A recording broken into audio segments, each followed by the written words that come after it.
All Kevin, right. you guys had another great goal line stand. You know, you don't really give anything in the second half, but the goal line stand seems to be kind of something your team can hang your hat on.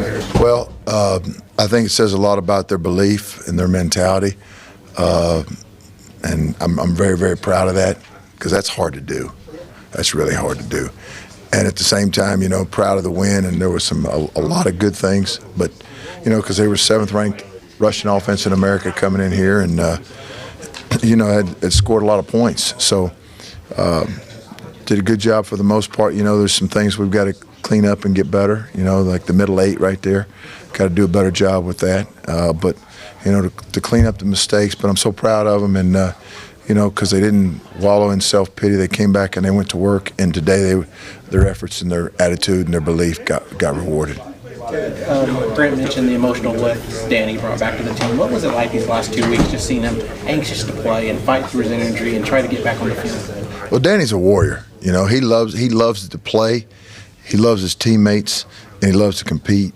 And you know, that's the awful part of an otherwise great game is when somebody gets injured. But you know, you miss that presence on the field. It was good to get him back out there, and tonight. And we played a bunch of different combinations at linebacker. But it was great to have him out there, and you know, because he did a great job leading our guys. Well, he wasn't on the field these past couple weeks.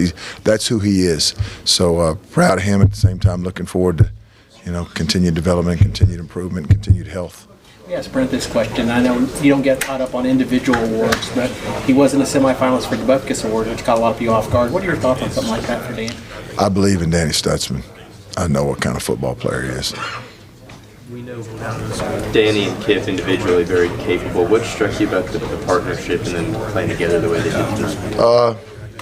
did? You know, just different type of players. You know, it's good to have a guy out there that's battle tested and scarred up and been through the fights like Danny, with a guy like Kip who's just starting to play and, you know, move into that role.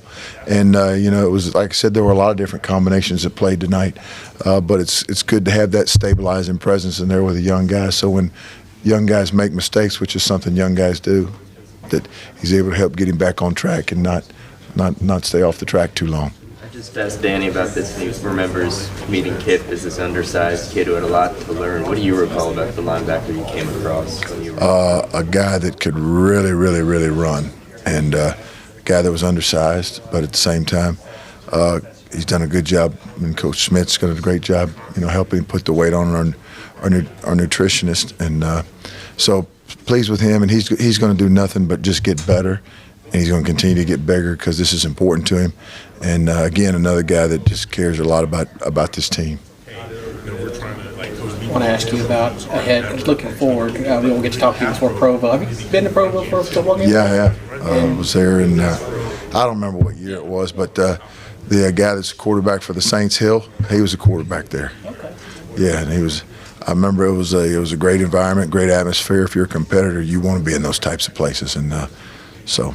Last 2 road games, just what can you learn from those 2 games at Lawrence and Stillwater that you can take on the road at the Provo next week as a defense? Well, you know, physicality and execution travel, mindset travels, and you know, we've got to do a better job than what we've done, you know, on the road. And you know, there were a lot of good things, but you know, didn't quite get it done a couple of times. And you know, the little things make big things happen, and those are the lessons that I think that we've learned the last couple of weeks. Painful lessons, but at the same time we've learned them, and we're fighting on and moving forward.